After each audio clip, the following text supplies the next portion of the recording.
Bienvenidos a todos y a todas, ahora sí, a este encuentro, otro sábado más, juntos, en el que estamos compartiendo la palabra, en el que estamos dando esta serie que se llama Nueva Vida y Nuevo Vivir. Valoro mucho el que estéis conectados porque allá en América Latina es de madrugada, bueno, madrugada es por la mañana temprano, aquí por España estamos a las 2 de la tarde. Y para muchos, pues el sábado es un día de descanso, es un día de relajación, pero entendemos que el día del Señor no es solamente el domingo, sino que el día del Señor son todos en nuestra vida, así que valoro que también estéis sábado por la mañana conectándoos porque, bueno, pues se nota que en vuestro corazón está el interés y también la ocupación de querer profundizar en el mensaje del Evangelio, en querer enraizar más en este contenido, que es el contenido de la palabra de Dios para que podamos recibir respuesta en nuestra vida. Vamos a orar para comenzar ese tiempo. Señor y Padre, que estás con nosotros en este momento y en este lugar, queremos darte la gloria y la honra por quien eres y por lo que has hecho. Te queremos agradecer que te diste a ti mismo para morir en la cruz, pagando por nuestros pecados, cumpliendo con nuestra deuda, satisfaciendo, Señor, em, esa justicia espiritual que no nos permitía vivir, que no nos permitía estar contigo y que nos mantenía alejados de tu presencia. Gracias, porque en ti lo tenemos todo, porque contigo no hay ningún problema, todos son respuestas y porque hallamos todo consuelo y toda esperanza en tus palabras. Oramos en el nombre de Jesucristo. Amén. Nueva vida, nuevo vivir. Lección número 3, el registro de la familia celestial. Tenemos este tercer encuentro en el que vamos a estar hablando sobre esta familia celestial a la cual todos pertenecemos. Y es que cuando pensamos en familia, o por supuesto, todos pensamos en esa familia natural o donde hemos nacido, y siempre decimos lo mismo: "Bueno, es que la familia no la hemos elegido, ¿no? No elegimos dónde nacemos, en qué familia, con qué padre y con qué madre. Tampoco elegimos nuestros hermanos, no elegimos nuestro núcleo familiar cercano. Sin embargo, nosotros tenemos otra familia, que es esa familia celestial, una familia espiritual a la que nosotros pertenecemos a través de haber creído en el nombre de Jesucristo. Vamos a leer todos juntos en Filipenses capítulo 3, versículo 20. Mas nuestra ciudadanía está en los cielos, de donde también esperamos al Salvador, el Señor Jesucristo. Está hablando de esa segunda venida que llegará en algún momento, no sabemos cuándo es. Yo sé que hay mucho pastor y que hay mucho teólogo o mucho entendido que está hablando constantemente de ese final de los tiempos, está cerca, va a llegar. Realmente esto lo llegamos, o yo lo llevo escuchando desde que nací y se lleva escuchando siempre. El tiempo está cerca. Puede ser, ¿verdad? Pero como eso es algo designado a Dios y a su parecer, nosotros nos enfocamos en lo que sí tenemos capacidad y sí que tenemos poder, que es en experimentar nosotros y ayudar a otros a que formen parte de esta familia. Vamos a recordar este versículo donde dice que nuestra ciudadanía está en los cielos. Nuestro pasaporte es el del reino de los cielos, nuestro carnet de identidad, nuestra tarjeta de identidad nos habla de que somos hijos de Dios y esto es lo importante para nosotros, es este registro espiritual o este registro de esa familia celestial.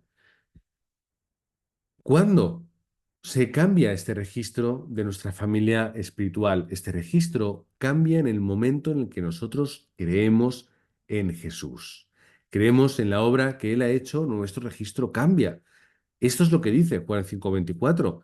De cierto os digo, el que oye mi palabra y crea al que me envió, tiene vida eterna, y no vendrá a condenación, mas ha pasado de muerte a vida. ¿Cómo yo puedo llegar a este registro? Creyendo y oyendo esta palabra. Y el gran conocido, que todos conocemos porque aquí lo hemos leído muchas veces y lo seguiremos haciendo, mas a todos los que le recibieron, a los que creen en su nombre, les dio potestad de ser hechos hijos de Dios. Hijos de Dios en ese registro, en esa familia celestial. ¿Cómo?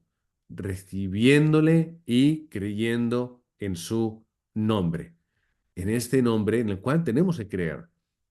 Por eso el punto central es el nombre de Cristo. El punto central es la obra de Jesucristo.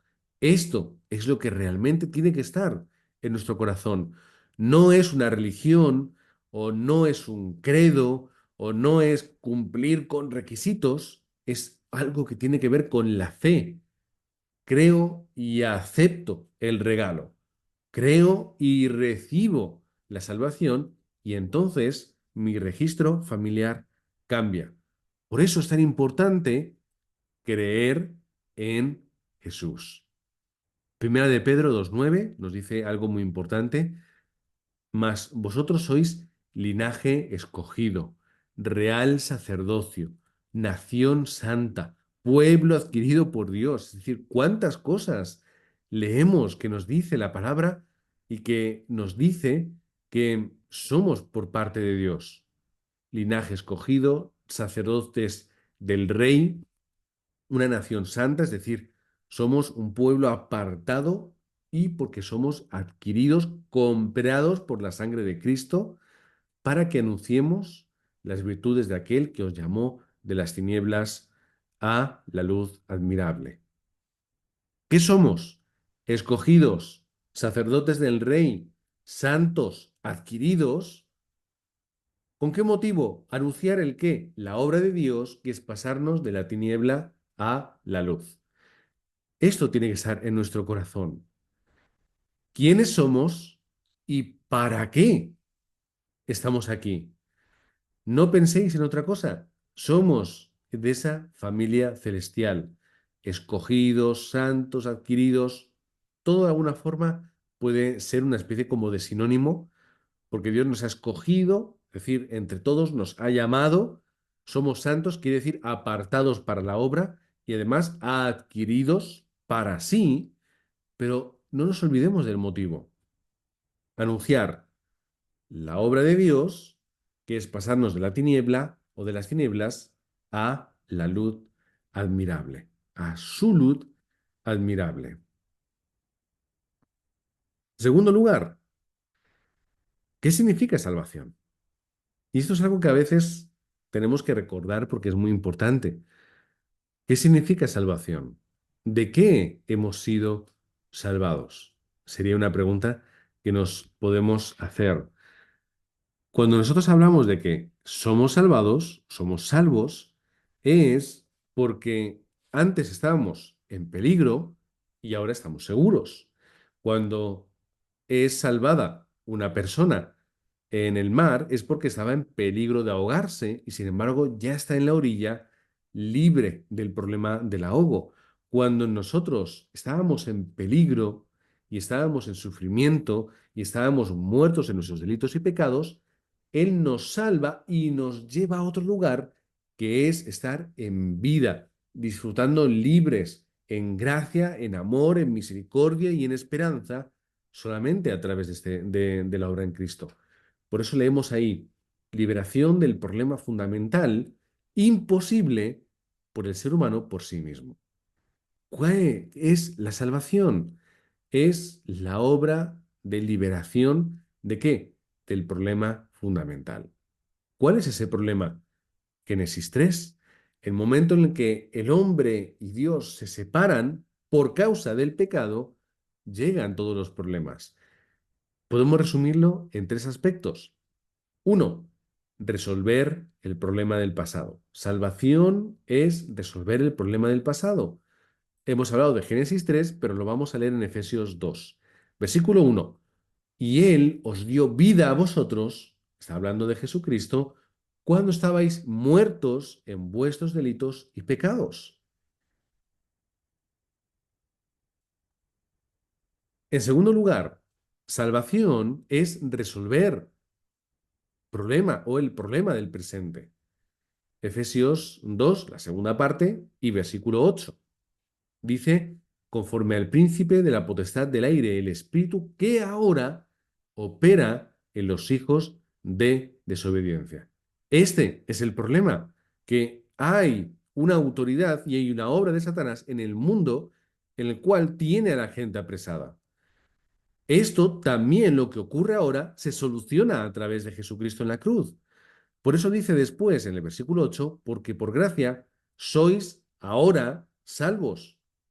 Ahora sois salvos por medio de la fe. Ya tenemos la respuesta. No solamente la tendremos, sino que ya está la respuesta en nuestra vida. Y en tercer lugar, salvación es resolver el problema del futuro. Estos dos versículos de segunda es Efesios 2, que son el 6 y el 7, nos dice, y juntamente con él nos resucitó y asimismo nos hizo sentar en los lugares celestiales con Cristo Jesús. Esto, aunque está escrito en pasado, te está refiriendo a lo que va a ocurrir en un futuro. Es decir, la obra de Cristo en el pasado y la aceptación por nosotros que tuvimos es lo que nos da respuesta porque nos va a llevar a estar sentado en los lugares celestiales, es decir, tener la salvación e ir al cielo. Versículo 7, para mostrar en los siglos venideros las abundantes riquezas de su gracia en su bondad para con nosotros en Cristo Jesús. Salvación es resolver el problema del pasado, del presente y del futuro. Lo que yo hice, lo que yo era y cómo era mi condición anteriormente, está resuelta a través de Jesucristo en la cruz. Lo que yo ahora soy, lo que yo ahora hago, mis errores y equivocaciones, meteduras de pata, están resueltas a través de Jesucristo en la cruz. Por lo tanto, no vivo ahora conforme ese príncipe de la potestad del aire, que nos dice ahí Efesios capítulo 2, el versículo 2. Y terminamos con la resolución del problema del futuro. Ahora yo acepto la obra de resurrección de Jesucristo en la cruz por mis pecados y por mi condición pecadora. Y la respuesta que yo ahora recibo se verá luego mostrada finalmente cuando yo esté en ese lugar celestial y yo le estaré mostrando al mundo en mi campo, las personas que me rodean, cuáles son las riquezas de su gracia, que es la de salvarme, su bondad, que es la de comprar, pagar mis pecados con su vida por nosotros en Cristo Jesús. Esto es lo que entendemos por evangelio bíblico. Esto es la palabra de Dios. Esto es, o estos son las buenas nuevas de la que nos habla la palabra de Dios. Esto, lo que hemos estado explicando, es la esencia del contenido de la palabra de Dios. Que Dios nos ha salvado, nos salva y nos salvará por siempre a través de la obra de Jesucristo. Y eso lo aceptamos o lo recibimos por fe. Eso es gracia. Cuando nosotros hablamos de evangelio, entendemos el término bíblico y entendemos que la traducción son buenas nuevas, buenas noticias. Por eso, ¿cuáles son las buenas noticias de la palabra de Dios? Pues las podemos enfatizar en 1 Corintios 15, del 1 al 4, que lo vamos a leer también. Dice, además os declaro, hermanos, el evangelio que os he predicado, el cual también recibisteis, en el cual también perseveráis, por el cual, asimismo, si retenéis la palabra que os he predicado, sois salvos, si no creéis en vano, porque primeramente os he enseñado lo que asimismo recibí, y este es el núcleo, que Cristo murió por nuestros pecados, conforme a las Escrituras, y que fue sepultado y que resucitó al tercer día, conforme a las Escrituras. Esto es el contenido del Evangelio bíblico, la obra salvadora de Jesucristo en la cruz. Punto número 2 es la muerte sustitutiva, término teológico, que resuelve el problema del pecado. Es decir, Jesucristo muere en la cruz por nuestros pecados, sustituyéndonos a nosotros, que somos los que deberíamos estar ahí. Nosotros que merecemos morir por nuestra condición pecadora, al final hemos sido salvos o salvados a través de esta muerte sustitutiva de Cristo. Tercer lugar, la resurrección de la muerte que supera el poder de Satanás. Es decir, No solamente Él muere, sino que muere y vence a la muerte, ¿vale? Mostrándonos a todos y trayéndonos la vida. Esta respuesta es absoluta. Terminamos en Génesis 3:15. ¿El Evangelio qué es? Pues es curioso que en vez de hablar de textos que sean del Nuevo Testamento o de los Evangelios, si viene la palabra evangelio, ¿verdad? Los evangelios, las buenas nuevas de Cristo, tengamos que irnos al primer libro de la Biblia, en lo más alejado posible en distancia en nuestras Biblias de ese Nuevo Testamento, que es el primer libro, Génesis. ¿Por qué? ¿Qué es lo que nos dice Génesis 3:15? Y pondré enemistad entre ti, y está hablando a Satanás, y la mujer, y entre tu simiente y la simiente suya. Es decir, está hablando de una enemistad y de una mujer, está hablando finalmente, perdón, de una simiente. ¿Qué quiere decir la simiente de la mujer? Es decir, no está hablando de las simientes, o está hablando de una descendencia en plural o descendencia, está hablando en un singular muy concreto, que es la simiente, el hijo de esa mujer. ¿Quién es? Es Jesucristo. Por eso dice aquí un poquito más abajo, em, esta te herirá en la cabeza y tú le herirás en el calcañar. La palabra herir, y aquí lo tomamos de Reina Valera, es muy suave. Cuando nosotros vamos a otras traducciones, adoptan un término un poco más cercano a lo que realmente quiere transmitir el texto bíblico. No lo he puesto aquí, pero lo podéis buscar. La palabra en vez de herir es aplastar. Es decir, te aplastará, esta aplastará y tú le podrás herir en la pierna. Por mucho que esté la obra de Satanás, por mucho que él quiera herir, por mucho que él consiguió al final que Jesucristo muriese, ¿cuál es la obra? Que Jesús, que es el Cristo, pisó y aplastó la cabeza de la serpiente por cuanto él murió y luego resucitó de entre los muertos. Es decir, toda la carga del ser humano de la humanidad la llevaba Jesucristo.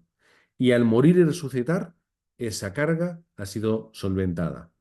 Por tanto, la obra de Satanás ya no tiene poder, porque solamente creyendo y aceptando esta obra, Satanás se ha quedado sin trabajo, se ha quedado sin obra, se ha quedado sin gloria, porque ya no hay nada que él pueda hacer para arrebatarnos esas bendiciones, esa identidad y estar en ese registro de la familia celestial. Esto es el primer texto evangélico de la palabra de Dios, que aunque había un problema en Génesis 3, ya nos muestra en Génesis capítulo 3, versículo 15, la respuesta. Es esa simiente de la mujer, ese hijo de esa mujer que Dios escogerá para pisar y aplastar la cabeza de Satanás. Mm. Es el ¿El Evangelio bíblico qué es? Pues mira, ahí sí que lo tengo en Nueva Traducción Viviente, que es una traducción muy dinámica, que te ayuda mucho a comprender el texto. A veces la traducción da un poco explica demasiado, pero es muy buena opción para poder leer, juntamente con una Reina Valera y con demás versiones quizá un poco más estrictas.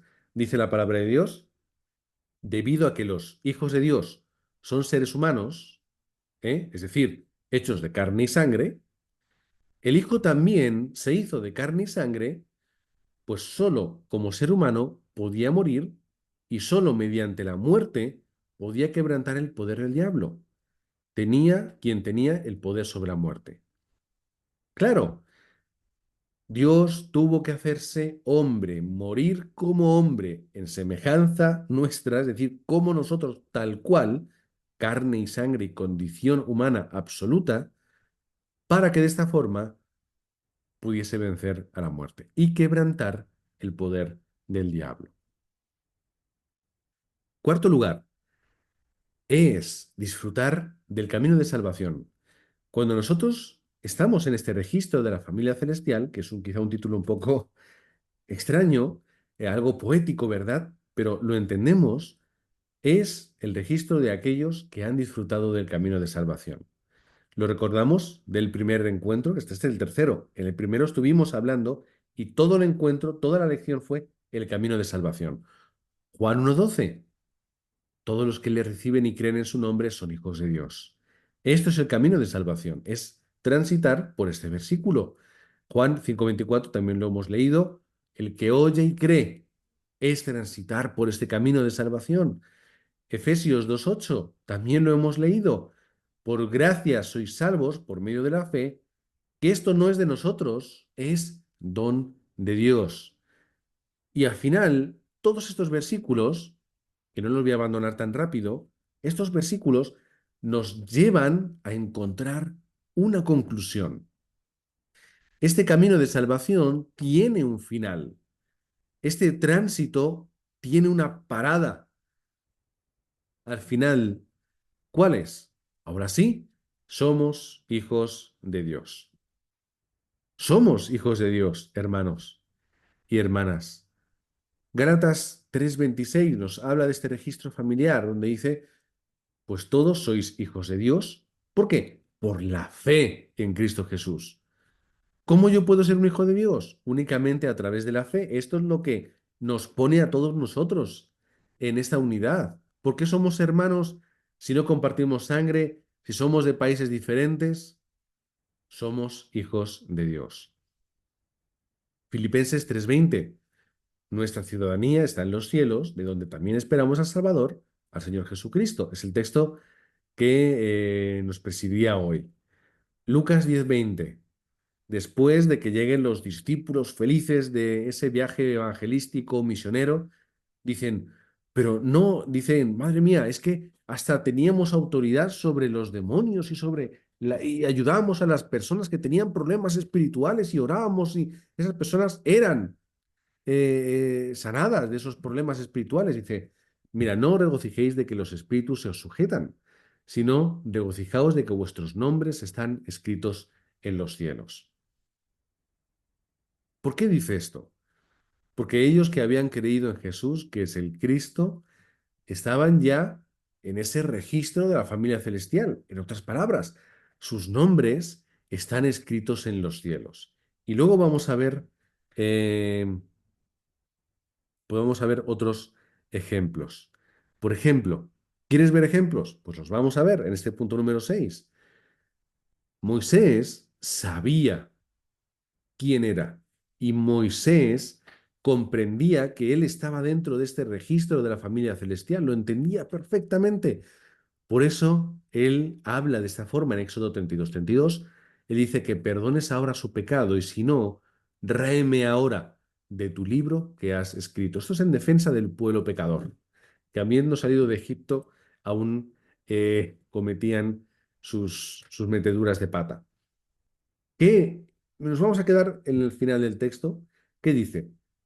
Ráeme, sácame, quítame ahora de tu libro que has escrito. Está hablando de ese libro, de verdad, como esa metáfora en el cual estamos nosotros, porque él sabía que aquellos que habían experimentado el poder de Dios, que habían puesto su confianza en él, aquellos que habían estado en la Pascua, confiando que en ese sacrificio de ese cordero que ponían la sangre en los dinteles de las puertas, ya eran salvos, que es lo que estaban hablando, lo que estaban hablando era de lo futuro que iba a llegar, que era del sacrificio de Cristo.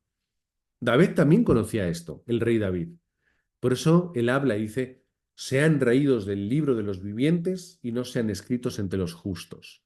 Otra vez entramos dentro de este aspecto, ¿eh? Cómo comparten un poco esa metáfora o esa sabiduría espiritual del registro de la familia celestial, en la cual dice David que los que son injustos, los que hacen el mal, tienen que ser sacados de este libro y que no se cuente entre aquellos que hacen el bien, que son justos, que son hijos de Dios. Daniel también lo comprendía y dentro de esas visiones y de esos mensajes especiales que recibía por parte de Dios, tan particulares como los sueños y las visiones eran y son, dice, pero en aquel tiempo será libertado tu pueblo y todos los que se hallen escritos en el libro. Seguimos con este libro, ¿verdad? Malaquías 3:16, donde ese profeta dice, y fue escrito el libro de memoria delante de él para los que temen a Jehová y para los que piensan en su nombre. Ese libro es un libro que está en el corazón de tantos y tantos. Y no paramos ahí, seguimos, ¿eh? Nuevo Testamento, Jesús, en Lucas 10:20. Como lo hemos leído hace un momento, simplemente repetimos esa última parte, regocijaos de que vuestros nombres están escritos en los cielos. Pero Pablo también comprendía esto y lo transmitía así en Filipenses 4:3, colaboradores míos cuyos nombres están en el libro de la vida. Y finalmente Juan en su Apocalipsis, entre visión y sueño, tan metafórico y tan figurado todo, dice, y no borraré su nombre del libro de la vida, y los confesaré y confesaré su nombre delante de mi Padre y delante de sus ángeles. El libro de la vida. Hermanos, ¿vosotros estáis o vuestros nombres están inscritos en el libro de la vida? Yo sé que es una forma metafórica de decirlo, pero ya que lo utilizan tantos personajes dentro de la palabra de Dios, vamos a utilizar nosotros también. ¿Están vuestros nombres escritos en el libro de la vida?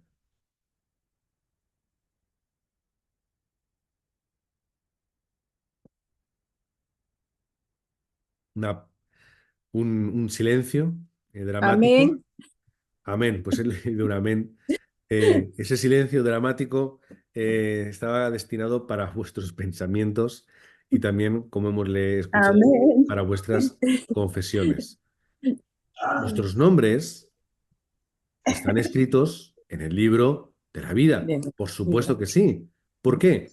Pues lo hemos estado viendo todo este tiempo porque somos hijos de Dios, porque tenemos fe, hemos creído y Ah, aceptado aquel nombre que es sobre todo nombre, y por eso hoy nosotros, nuestros nombres están escritos en el libro de la vida. Y ese nombre que está escrito en el libro de la vida no va a ser borrado por nuestra torpeza, por nuestras meteduras de pata, por nuestros errores, nuestras equivocaciones o por nuestra fragilidad o por nuestra debilidad humana. ¿Vale? Ese nombre que Dios ha escrito con su puño y letra, si lo ah, queremos ver de una forma un poco más visual, está escrito ya en ese libro. Por lo tanto, no os preocupéis de nada, tened seguridad, como dice aquí, de que ya sois salvos, que esto es lo importante en nuestra vida. Leemos, dice, confirmemos que hemos sido salvos, arrepintiéndonos de nuestro pecado e incredulidad, creyendo en Jesús como nuestro Salvador. ujú, Esto ya está hecho y ya está solucionado, no tenemos que hacer más nada. Por ujú, eso, tres puntos que tenemos que confirmar en nuestra vida que tenemos que recordar. Somos hijos de Dios, lo hemos leído, los requisitos de ser hijos de Dios, todos lo cumplimos, ¿vale? Por muy torpes o muy malos creyentes o muy malos cristianos que nos creamos, están cumplidos porque tenemos fe y aceptamos la gracia de Jesucristo. Somos ciudadanos del reino de los cielos porque en ese nombre nuestro ya está escrito en ese registro y nuestra familia ahora es celestial, por lo tanto no tenemos que preocuparnos de nada. Ya está la obra hecha, ya lo tenemos todo preparado. ¿Qué quiere decir? No quiere decir que ahora vivamos en el libertinaje de hacer lo que nos da la gana. Quiere decir que ahora estamos preparados para disfrutar de todas las bendiciones y respuestas que Dios tiene para nosotros. De que ahora que ya estamos de ser familiar celestial, tenemos todo preparado para nosotros. No tenemos que vivir conforme nuestras fuerzas, conforme nuestros criterios. No tenemos que seguir nuestros deseos. Simplemente tenemos que vivir con las fuerzas, los motivos y los deseos de Dios. Porque eso es lo que nos da respuesta. El buen hijo es el que escucha al padre, el que valora su consejo, lo sigue y ve que era bueno. El buen hijo no es el que se enemista contra Dios o contra su padre, sino el que le escucha, el que le valora y el que le sigue. El buen hijo, que es el que todos queremos tener y todos oramos por ello, y cuando no lo hacen nos enfadamos, es el que guarda en su corazón las palabras de su padre y las cumple y ve que eran ciertas. Esto es ser un hijo de Dios. es el que disfruta de su Padre, es el que disfruta de que es hijo y de que esa relación ya no tiene el límite del pecado, no tiene el límite de la obra de Satanás, sino que el único límite que tiene es el nuestro, es el yo. El que yo Mm. me entretenga con unas cosas, el que yo mire otras, el que yo no quiera vivir esta vida espiritual, en el que yo esté en otras historias. Pero cuando yo estoy concentrado en vivir mi vida espiritual, no hay límites, pero esta relación, padre e hijo. Y esta relación, Dios y pueblo, o Dios y nosotros, Dios y ser humano, es la razón de nuestra existencia. Es la razón de nuestra naturaleza. Porque nosotros no hemos sido creados para vivir lejos de Dios, hemos sido creados para estar con Dios, para llamarle Dios Padre, para escucharle, para abrazarle, para ser consolados por Él, para caminar junto a Él, no para vivir una vida ajena y acordarnos de Él de vez en cuando. Esta relación que es tan preciosa y tan necesaria para nuestra vida es la que nosotros podemos tener hoy. Habrá seguro que entre vosotros y vosotras personas que no hayan vivido una vida con sus padres, que les haya faltado una madre o un padre, que haya estado ausente en su familia o que directamente su forma de ser es la ausencia. Y esto seguro que la mayoría de todos tienen este caso. Pero sin embargo, ahora, ¿nosotros qué hacemos? Queremos ser la madre, queremos darle a nuestros hijos lo que nosotros no hemos tenido de pequeños. Esto creo que la mayoría hemos tenido este pensamiento. Queremos darle a mis hijos, a nuestros hijos, lo que nosotros no hemos tenido. Pero es que ahora nosotros tenemos esta respuesta. Yo no he tenido padre, no he tenido madre, no he tenido una buena familia, he tenido problemas, dificultades, pero yo ahora me encuentro con mi Padre Celestial. Y en este encuentro lo tengo todo. No necesito buscar nada más. Ya tengo toda respuesta.